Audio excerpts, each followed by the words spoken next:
شام کی سرزمین پر قدم رکھتے ہی صلیبی سرداروں میں اختلاف پیدا ہو چکا تھا۔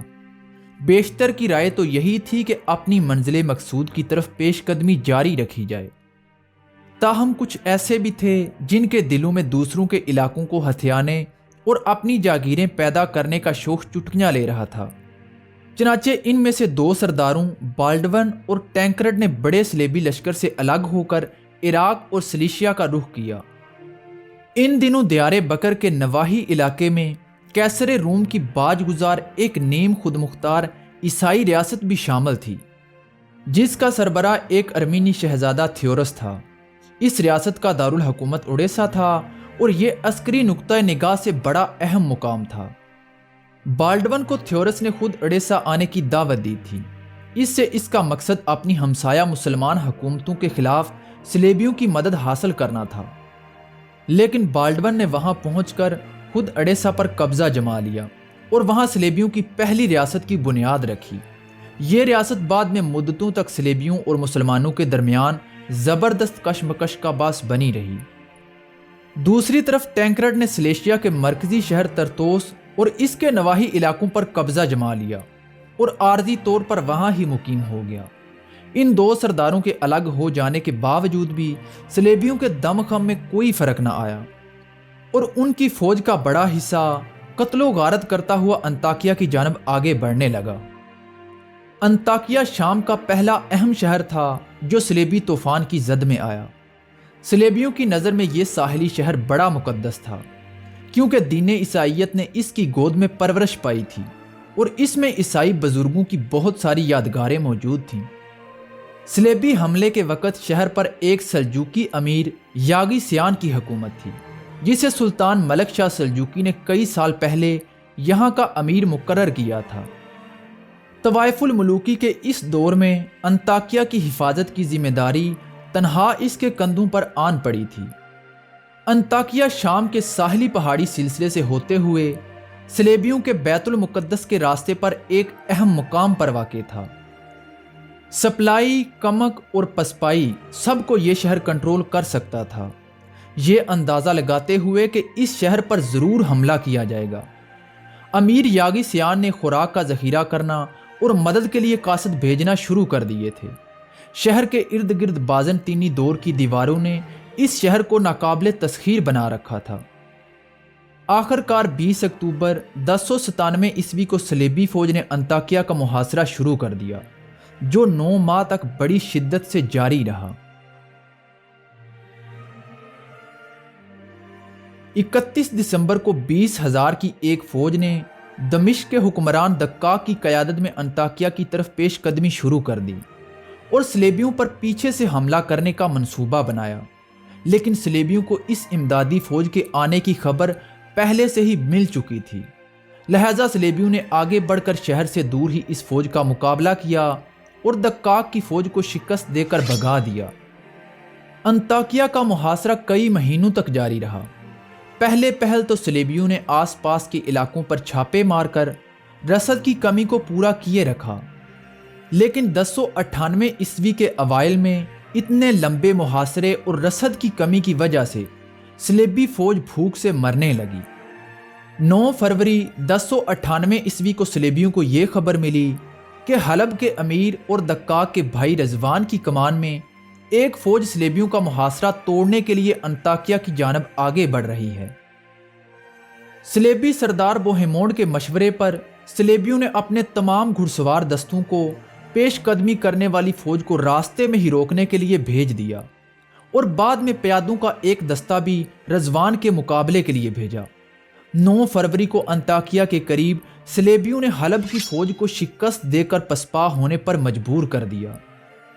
اسی دوران یاغی سیان نے انطاکیہ سے باہر نکل کر باقی بچی ہوئی صلیبی فوج پر حملہ کر دیا۔ یہ حملہ اتنا شدید تھا کہ صلیبیوں کو پیچھے ہٹنے پر مجبور کر رہا تھا، لیکن جیسے ہی یاغی سیان کو یہ خبر ملی کہ حلب کی فوج کو شکست ہو گئی ہے تو یاغی سیان اپنی فوج کو لے کر قلعے میں واپس آ گیا۔ گو صلیبی محاصرین تعداد اور قوت کے لحاظ سے محصور مسلمانوں سے 20 گنا زیادہ تھے، اور پھر ان کو اطالوی اور بازنطینی بیڑا رسد اور کمک بھی پہنچا رہا تھا، لیکن اس کے باوجود بھی اگر ایک نام نہاد مسلمان اہل انطاکیہ سے غداری نہ کرتا تو شاید وہ انطاکیہ کی دیواروں سے سر پھوڑ کر واپس چلے جاتے۔ یہ غدار ایک ارمینی نو مسلم فیروز تھا۔ والی انطاکیہ یاگیسیان کو اس شخص پر بے حد اعتبار تھا۔ انہوں نے فیروز کو 3 خاص برجوں کی حفاظت پر مامور کیا تھا۔ فیروز نے سلیبیوں سے ساز باز کر لی اور ایک مقررہ رات کو فصیل کے نیچے رسے لٹکا دیے۔ سلیبی ان رسوں کے ذریعے فصیل پر چڑھے اور محافظوں کو قتل کر کے شہر کے دروازے کھول دیے۔ اس کے ساتھ ہی ساری سلیبی فوج نعرے لگاتی ہوئی شہر میں داخل ہو گئی اور ہر طرف قتل و غارت گری شروع کر دی۔ گلی کوچے اور سڑکیں مسلمانوں کی لاشوں سے پر ہو گئے۔ یاگیسیان بھی اس ہنگامے میں ایک ارمینی کی تلوار کا شکار ہو گئے۔ 3 جون 1998 عیسوی کو دن کے اختتام تک سلیبیوں نے شہر کے بیشتر حصے پر قبضہ کر لیا تھا، سوائے ایک چھوٹے سے قلعے کے جو یاگیسیان کے بیٹے شمس الدولہ کے ہاتھ میں رہ گیا تھا۔ شہر پر قبضہ کر کے سلیبیوں نے 3 دن تک مسلمانوں کی لاشوں پر جشن منایا، لیکن سلیبیوں کی یہ خوشی عارضی ثابت ہوئی۔ سقوط انطاکیہ کے چوتھے دن امیر کربوگا حاکم موصل اپنی فوج کے ساتھ انطاکیہ کے سامنے آن پہنچے اور شہر کو چاروں طرف سے گھیر لیا۔ اب سلیبیوں کو اسی شہر پناہ کے اندر محصور ہونا پڑا جس کا انہوں نے 4 دن پہلے خود محاصرہ کر رکھا تھا۔ انطاکیہ کا قلعہ ابھی تک مسلمانوں کے پاس ہی تھا اور مسلمان فوج کے چند دستے اس کی حفاظت کے لیے جان کی بازی لگائے ہوئے تھے۔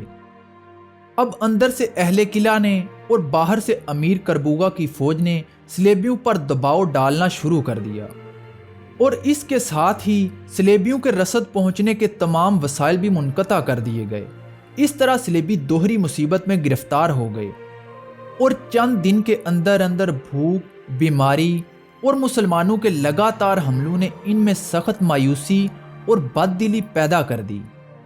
اب سلیبیوں کو اپنی تباہی یقینی نظر آنے لگی۔ خوف و ہراس کے عالم میں سینکڑوں سلیبیوں نے انطاکیہ سے بھاگنے کی کوشش کی، لیکن ان میں سے صرف چند خوش قسمت ہی کامیاب ہو سکے، باقی مسلمانوں کی تلواروں کا شکار ہو گئے۔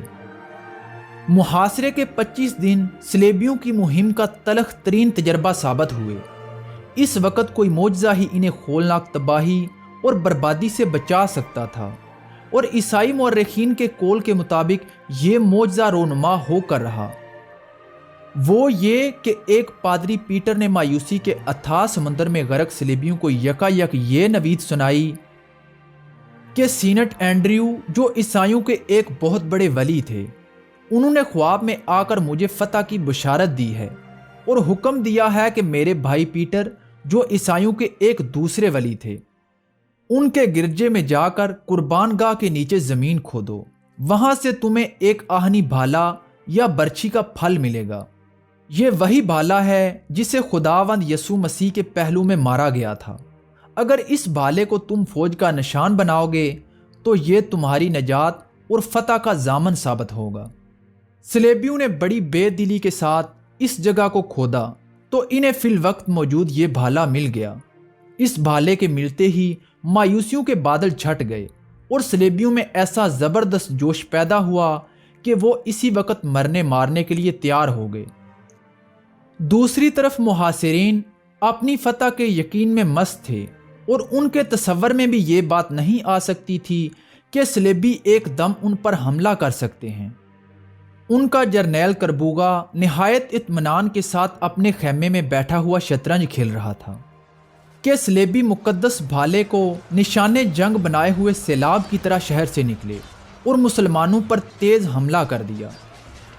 کربوگا کی فوج کے کچھ دستے تو عیسائیوں کے پہلے حملے کو ہی برداشت نہ کر سکے اور میدان جنگ چھوڑنے لگے، لیکن کچھ دستوں نے عیسائیوں کے اس حملے کو روکنے کی کوشش کی، لیکن وہ بھی ناکام ہوئے۔